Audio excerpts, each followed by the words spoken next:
Hello, hello, and welcome everyone to the second annual CPG and Multi-Brand Digital Analytics Summit. The InfoTrust team is absolutely thrilled to be back again this October after partnering up with Google on this venture in 2020. So very, very glad to be back. My name is Chase Howell, and I will be your MC for the day. I am the head of marketing at InfoTrust and coming to you from our office actually in Cincinnati, Ohio. I don't want to talk too much about InfoTrust, but we are a global end-to-end analytics and data governance consulting company that works with many of the world's most recognized CPG and multi-brand organizations, many of whom are in our audience today. So very happy to have our clients here. We are absolutely thrilled to have an all-star lineup of speakers for you today. If you could go to the next slide.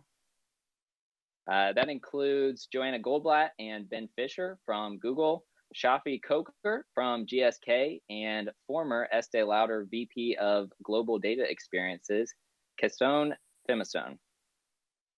Next slide, please. As I mentioned, we have an awesome lineup of speakers for you. Among the many topics relevant to CPG and multi-brand organizations that we will be talking about include Google Analytics 4, current and upcoming privacy requirements, and server-side GTM.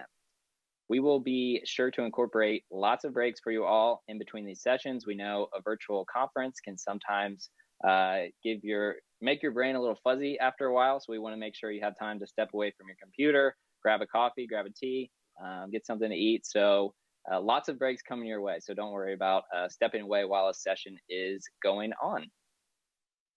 Next slide, please. Obviously, this event would not be possible if it were not for you, our awesome attendees.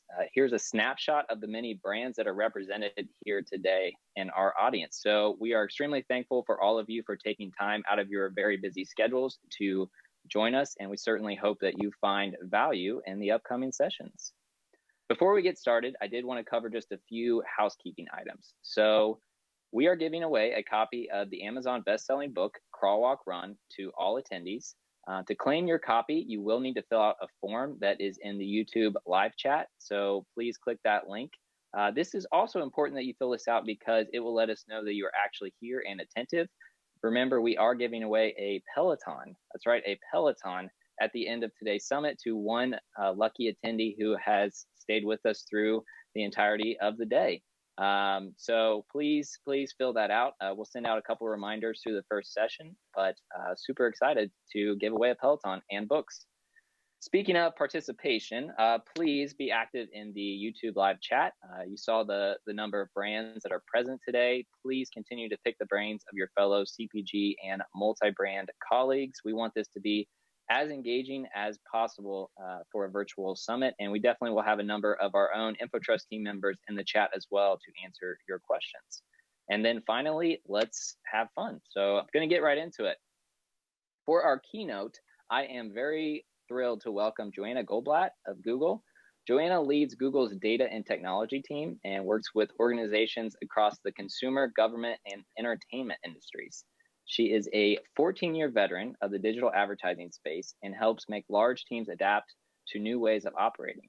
Joanna specializes in guiding marketers to improve measurement and audience identification capabilities and to prepare for increasing user privacy requirements online. Joanna holds a degree from Dartmouth College and lives in beautiful Los Angeles, California.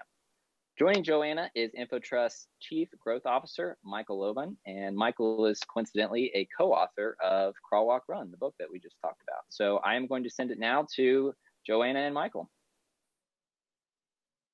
Chase, thank you so much. Hi, Joanna, how are you? Hi, Michael, I'm great. Thank you so much for having me today. I can't wait to see who wins that coveted Peloton on the other side of this. Absolutely. Thrilled to have you and through for our second CPG and multi-brand event. And what is happening in the industry these days, so a lot for us to discuss and figure out what to do next. But maybe before we start talking about the trends, the analysis, and what we should be doing, perhaps you can share a little bit more about yourself and what inspires you in the work that you do at Google. Absolutely. So for those in the group who I don't know, I lead a sales organization. And as Chase mentioned, we help the industry and the marketers navigate the immense change that's in front of us. And when I think about, I'm passionate about leading through change. And what's so profound about the world that we're living in right now is that change actually really unites and unifies all of us. So I think at a macro level and what we're all experiencing, the way that we understand, the pandemic that we're in right now has changed through the course of 2021. More specifically in the digital marketing evolution, we know that change is coming. We know it's underway. The timeline of that change has changed during the course of the year. So it's something we've had to continue to adapt around. And then for the CPG attendees here, your industry in particular is changing so rapidly around different consumer expectations and behavioral patterns. And I know this is something that you're confronting day in and day out. So really, it is a time of change for all of us personally and professionally. It unifies us. It's the opportunity and the responsibility for everybody here. I like that, opportunity and responsibility. And my hope is that by the end of the session today, everyone has at least a list of opportunities that we can focus on in the days to come. Certainly, you've mentioned the changes that are happening in digital marketing. We see them in customer ecosystem, consumer experience. We see them. But from your vantage point, how do you feel these changes are impacting CPG space in particular, and certainly attendees from many of those CPG organizations that we have at today's event? Yeah, absolutely. So again, let's talk about the opportunity and the responsibility for CPG marketers in particular. The opportunity. In 2020, e-commerce growth rose more in a 2-month period than it did in the prior decade combined. So that is the opportunity as CPG marketers that are present today. That's the opportunity that you're faced with. It's immense. The responsibility. 70% of consumers say that they expect personalized experiences when they go online. They want you as a brand to know what they're interested in and to speak to them in a really personalized and meaningful way. However, 80% of those same consumers say that they really care deeply about how you as a brand are collecting and transacting with their data, and that if they don't feel like they have the full information set about how their data is being used, they will inherently lose trust and support for your brand in the long run. So again, when we square together the opportunity with e-commerce and all of the changes happening with consumers moving online, the responsibility for you as brand marketers is really tremendous in meeting them with responsible marketing, with transparent marketing, with a consent framework that really speaks to them and is understandable and attainable. And I know that's what we're all grappling with as the industry around us moves at such a rapid pace. So if I understand correctly, the 4 key changes that you've mentioned, obviously e-commerce growth in 2020, within just a couple of months, we saw a massive increase. As more organizations, as more consumers start to buy online, there is a need and almost demand for personalized experience, data transparency, and the need for consent framework. And over the past 18 months, many executives, digital leaders have been focused on thinking through those types of changes. What do you see are some of the factors at play as CPG organizations begin to work on these 4 changing tides? Absolutely. So the other dynamic, Michael, that we haven't talked about yet, but that I know is facing everyone in attendance virtually in the CPG space, is the global supply chain challenge. So we understand a lot of your organizations are facing supply chain challenges. And as marketers, what that likely translates into is a push for increased efficiency. So if supply chain is challenged, how can the marketing efforts that you're driving be even more efficient, even more profitable in order to drive the business forward right now? So we understand that's another dynamic facing CPG marketers today. And then on top of that, I think just to sort of underscore some of the digital trends that we're talking through, the online presence, the power of the digital storefront, and how you make the digital storefront one of your primary interaction points with your customer base. So really capitalizing on this trend of consumers moving online and using your online presence as a way to really control and own the message that you're giving them, to make sure that they have that consent, they understand how that data is being transacted, so that you can build trust and loyalty in the long run and do it in a way that really feels transparent and like a two-way transaction. And then finally, the last dynamic as we think about this shift to the digital marketplace is actually what we're calling omni-channel. So as consumers are using the online interface to do research, to experiment trying on makeup perhaps, what they're ultimately doing still is sometimes shopping in store. We know that that means that you might have 5 or more touch points with a consumer along their journey that happen in different channel environments. And so the challenge as marketers is really continues to evolve to capture those consumers where they are, to understand the impact and the pathway that they're taking, and ultimately to connect the dots across that entire experience. So again, when we think about all of these dynamics together, the amount of change that your industries are facing are so tremendous. The pace with which this is happening is fairly unprecedented, and the opportunity is now to continue to capture all of this opportunity. And I love your point about the opportunity, right? Because it seems like, yes, there are some organizations maybe that have done a better job, but there's still so many opportunities where brands and enterprises can capitalize on. So maybe we can talk a little bit more about what can be done next. Right? What have you seen successful brands do well that we can learn from? So absolutely. I'm actually going to take a stab at answering this with a personal anecdote, since I don't know a lot of the folks in the crowd. So I am a 10-year sort of unnatural yogi. And so if anyone here in the group practices yoga, hopefully you can relate with to this. So I've played sports my whole life, and I'm inflexible. I'm often stressed out. It's hard to kind of turn down the noise sometimes at the end of the day. So again, an unnatural yogi. However, I've been practicing for 10 years. I love pushing myself in this capacity. And on a personal level, one of the most powerful moments that I experienced in my time practicing yoga was the first time I nailed the coveted headstand. So again, anyone here who practices yoga hopefully can relate. Yes. Oh, there we go. So how did I get there? I didn't just snap my fingers one day and go into a headstand position, right? It took a lot of time. It actually took a lot of really small motions. And in making those small motions, I was willing to falter a little bit. So I tumbled and I fell and I got back up. And over time, the sum of those small motions actually put me in a position to make a few really big motions and take a few really big risks and end up in that headstand at the right time.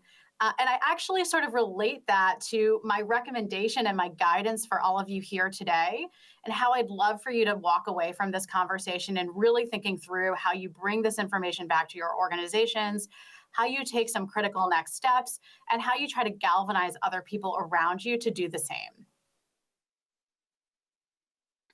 So if you can unpack this a little bit, right? What does this look like in practice, right? How can we make those small steps, small millimeter changes? And the other analogy that I heard and I really like, if you're on a flight and those millimeter changes that the captain on the flight might make, right, is gonna be the difference in your destination. So those small adjustments are extremely important in helping you land at the right spot. So what are some of the changes that team leaders, executives can be making? Absolutely. And thank you, Michael, for adding another analogy so that the non-yoga practitioners in the group can relate to this. I much appreciated. Okay, so what does this look like in practice for marketers today? How do you land the equivalent of the coveted headstand in your digital practice in this time of change and opportunity? So we talk a lot at Google right now about the experimentation mindset. And experimentation is really required when there's no silver bullet. And for all of us working in this space today, I think we can all agree there certainly is no silver bullet. We're actually really far away from that. So what does an experimentation really look like in practice? What it looks like is an individual, you, an attendee of the InfoTrust CPG Summit, going back to your company and just identifying one very discrete, very specific problem. For example, we run an audience campaign and that strategy is cookie-based and it won't work in the future. Or we have a measurement foundation that relies on third-party cookies, and therefore in the future, we're not going to be able to record all of the attribution of our advertising campaigns against our online sales, right? So those are really targeted, specific questions that you can, problems and questions that you can ask your organization. I then channel Adam Grant, whose work I love, and he uses a framework called thinking like a scientist. I think that's very applicable here. How can you approach a problem like the ones I just outlined with a very clear question? For example, what could we stand up that will work in the future? What is an audience strategy we could enable that will work in the future? What are the foundational gaps in our measurement strategy that would fix our ability to measure in the future and retain our ability to record all online sales transactions? I love this approach because with a really clear question and an open mind, and I hope and expect that everyone on this call has that, you can start to identify the solutions that actually might fix it. So over time, if you run a small scale experiment like some of the ones I just mentioned or other things that really feel applicable within your organization, the result is thousands, ideally, thousands of small and not so small experiments that in sum together really can generate some huge benefits. I love the idea of thinking like a scientist and having that experimentation mindset. And personally, when I work with at our own company and with our partners, our clients, this type of mindset really helps you frame. So, what is the outcome, right? What is it that we desire? Where do we want to land, if you will? And then, well, if we do not quite reach the goal, at the very least, we know, well, here is what happened and perhaps why we did not get there. And a lot of times, a campaign or a marketing test possibly was successful, and then you're asking, so what do you think worked? And we don't know, right? Because, well, let's try this, let's do this, and we'll see what happens.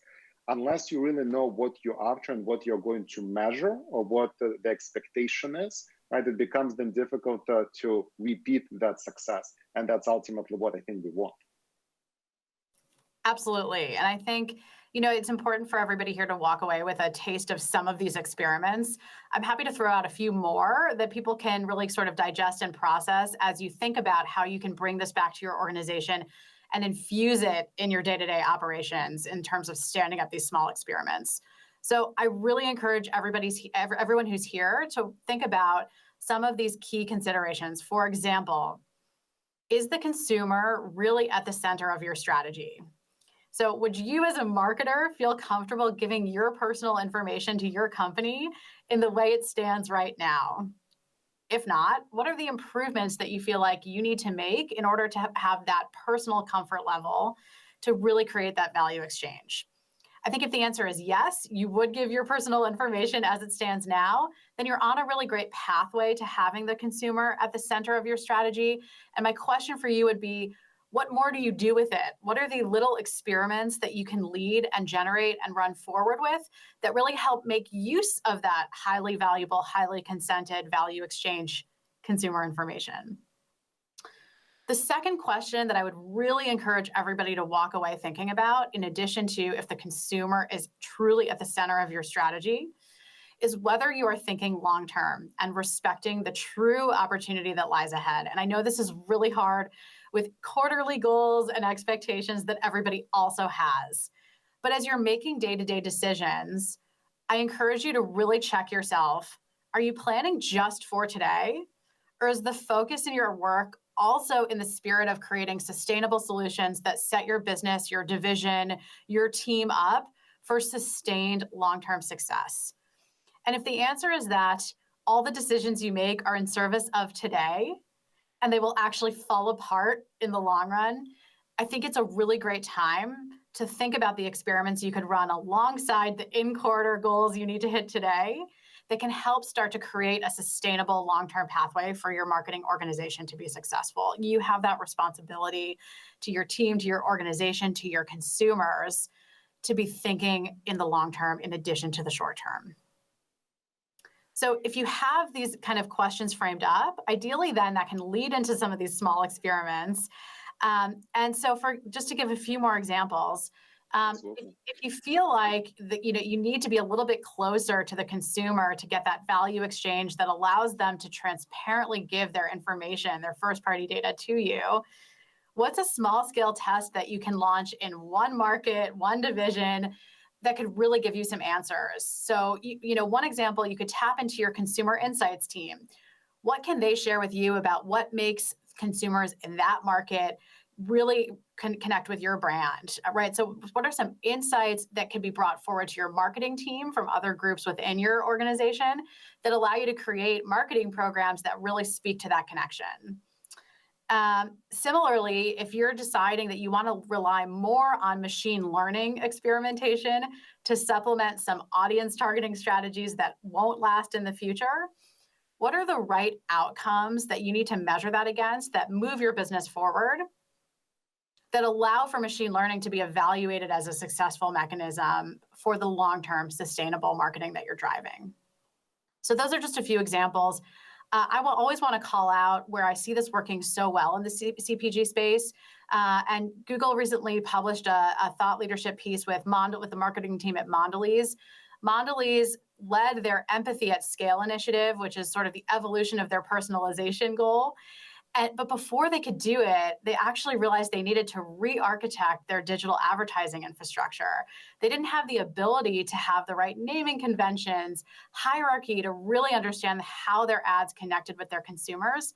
And so they took that small step first to then be able to launch the large program that allows them to continue their personalization journey in a way that's really durable and meaningful in the long run. So I encourage everybody to think about those types of experiments that you could run within your organization, your group, your division, your region, to start to work toward a similar place. As you were sharing this, I was taking notes just to make sure I don't miss anything. And for the audience, just to make sure that I captured everything the right way and the audience can hopefully leverage these takeaways is number one, almost thinking about, would you do this yourself, right? If there is a value exchange that you have set up on the website, if you come to this website as a consumer, would you fill out this form? Would you give access to your information? The next one is thinking long-term and sustainable. Yes, there are some metrics and some experiments that I presume would be short-term and we would have short-term results, but we need to balance it with a long-term strategy and where we want to be within the next 3, 6, 9 months. And then when we have the right outcomes and what we want to measure, we know what success looks like, then the question will become what type of technology stack we need to have, what type of team composition we need to have to bring this to life, similar to how, if I understand you correctly, how Mondelez has done it, right? They declared, here's where we want to be as a company, and then they re-architected their stack to get there. Absolutely. And as everybody on the call is sort of listening to this information, I imagine you're at different stages in all three of these categories. So as you walk away from this and think about what are the experiments that you can bring back to your teams, how far are you along in this journey, right? If you've fixed the user consent challenge and you feel like the information you're getting is valuable and transparent, what are you going to do with that information? How do you take that to populate your next campaign? And then what do you want to learn from that to understand the gaps and the next set of opportunities there to go out and capture more consented consumer information in the right places and the right channels? So just some thought starters to think about the avenues to pursue. And as you go along the journey, the idea is that you'll ultimately identify new opportunities, new challenges within your organization. In sum, tackling each of those opportunities individually with a really scientific approach will help you make the big, meaningful change over time. And one thing that we've also noticed, sometimes turning this type of experimentation almost into gamification type of environment, right? Where everyone can get together in a room, people start brainstorming different ideas of things that they would want to experiment and then ranking them based on their possible outcome and what they want to learn, can also ignite this within the organization. But let me ask this question. A lot of times when we talk about experimentation, when I speak at some summits, the question comes up, this might not work in our organization, or our company just does not think that way. How would you help people attending this event frame these types of questions, these experiments at their companies? Yeah, so again, I want folks on this call to feel empowered to walk away, to run the smaller experiments, within your remit, within your control, that get you closer to this ideal standard of the consumer being at the center of all of this and of having a really viable long-term play. However, this is where we come back to the headstand analogy. So in order for me to land the headstand, I had to do a series of very small steps. I had to be willing to falter and fall, but I did need to make a few really large calculations in order to ultimately nail the pose. And that's where you do need to challenge the status quo of the organization. And if the organization will not accept some of these, what I call truths and hard truths, it's time to really take a step back and understand how far the organization wants to move and adapt to get to the future and to get to a consumer-centric strategy. So what are the areas where we really need to be asking those questions to identify the truths and the hard truths? The consumer at the center of the strategy. Do you have a people-first marketing strategy? What's the truth? So the truth is that, as we've been talking about, consumers really want transparency, and they want control, and they want choice when it comes to privacy and how their information is consented. But the hard truth that your organization needs to be asking is that anything that does not respect those terms will not be sustainable. In other words, if your organization cannot respond to those consumer demands, over time, you will lose those consumers to other brands that meet them where they want to be met. That is the hard truth. And if your organization isn't accepting of that and building strategies and plans to get there, these are the right questions to really be asking over the long run.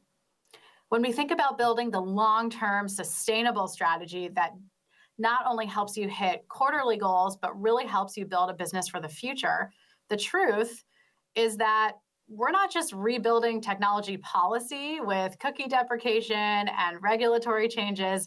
We are reshaping, re-engineering how an entire ecosystem operates. And that is the challenge that we all work through. But the hard truth here that I encourage everybody to think about through the rest of the day is that the ecosystem that we all work in has run on a cookie economy since 1995, and it's time for a change. It has to be reinvented. It has been reinvented. It will be reinvented. We are living in this. And you don't progress if you're just trying to replicate the past. You progress if you understand where the dynamics in the market are moving, and you think faster and more strategically to get there than your competitors. And then finally, the third area where I encourage you, go back to your organization, and if you don't see them asking these questions, challenge it, bring it forward, make sure people are thinking and talking this way. Creating a culture where it's okay to fail. So again, to go back to the headstand analogy, I had to fall a bunch of times in order to get there. Your organization will too. Is that okay? Is that permitted? Is there space for it? On the other side of a failure, is there a learning? And what's the process for people to acknowledge that the learning is really valuable too? That's the truth. People need to get comfortable with innovation, experimentation, and failure. And if that's not happening today, that's a great question to be raising internally. But the hard truth that if your organization is afraid of failure and can't innovate because of that fear, you will be caught flat-footed in a year or so time when cookie deprecation happens and the industry has fully turned on its side and everything needs to be re-engineered. So I encourage you to ask yourself as you step away from this conversation, is your organization really ready for this? If you go and you run the small experiments that are within your domain to answer really targeted and precise questions with the goal of the value of those things incrementing over time, organizationally and culturally, is the team around you ready to move forward? And if they're not, those are the hard truths to bring back to them. And if they are, then we look forward to learning from you, to seeing how you set the pace. We hope to feature you in a case study in this session in a year. We're here to partner with you as you go forth. And a lot of times I think when people mention, well, it's not okay to fail in our organization. Well, if it's not okay to fail, is it okay to learn, right? Because I don't know how you can do one without the other. So we have to be mindful that, really, what is failure? Failure is we did not reach the desired outcome, but if our desired outcome is to learn something new about our consumer, if our desired outcome is to understand how would consumer respond to this type of messaging versus this type of messaging, it's not failure, right? It's all about learning, and it's all about, even taking a step further, it's all about our understanding, right? All we want to do is have a series of experiments and tests where we can be better at understanding what our consumers are asking for, so we can actually meet them where they want to be met. And I remember years ago, I was reading a book about Jeff Bezos, where he famously would have a cutout of a consumer in the boardroom to represent the voice of the customer. And interestingly enough, not too long ago, I was chatting with another chief digital officer at an organization, and he was mentioning that now when they talk about site experimentation, or when they talk about changes that they have, their question is, well, what would this consumer do, or how would this consumer possibly react to this? So always to be very mindful of that. What are we doing this for? Seems like a message that should resonate with people working on this. Absolutely. And I think just going back to what we were talking about earlier, Michael, with the amount of consumer behavioral change that has happened over the past 18 months and will continue to happen, it's nearly impossible as marketers to expect and anticipate exactly how that will pan out. But if you keep consumers' best interests and motivations at the center of the plans you're making, that's your best chance at really capturing them in the most authentic way and building a future with that consented first-party data framework and really being able to evolve your brand over time. So again, the consumer at the heart of your strategy will never serve you wrong. Thinking for the long term will create the trailblazers and the innovators in this space, and we're so excited to see what you do there. And as enterprises are beginning to roll this out and work on this, from your standpoint, what role do partners like InfoTrust play in helping organizations navigate these challenges and, most importantly, opportunities? So absolutely. So if we think back to some of the CPG trends that we discussed, global supply shortage right now is really pushing for all of the marketing organizations that we partner with for efficiencies. So when I think about the role of InfoTrust, I think of InfoTrust as expert in having vast industry knowledge and being able to deploy that at a much faster pace with greater precision for the benefit of the organization to learn and iterate from at a greater velocity.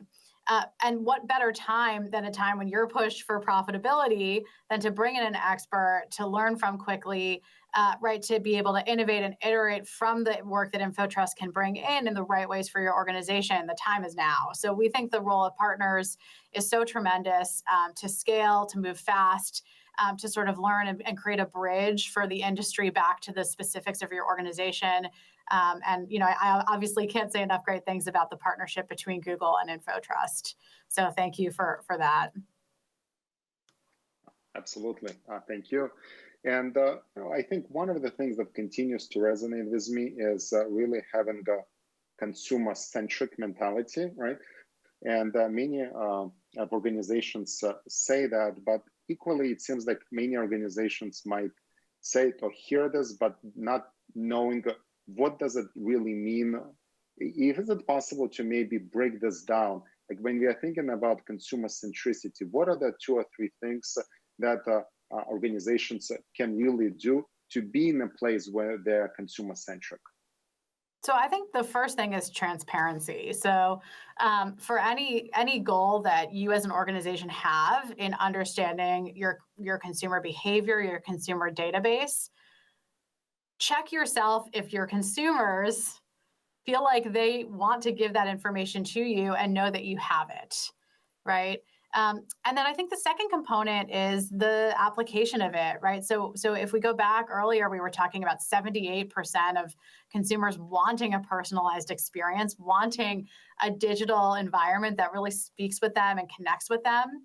So the second piece of this is, what do you do with it, right? So how do you build it into your media strategies, your sort of measurement strategies, and how do you understand what is the effectiveness, what is the outcome for my business when I take this transparent, fully consented consumer information and I bring it back to them with value?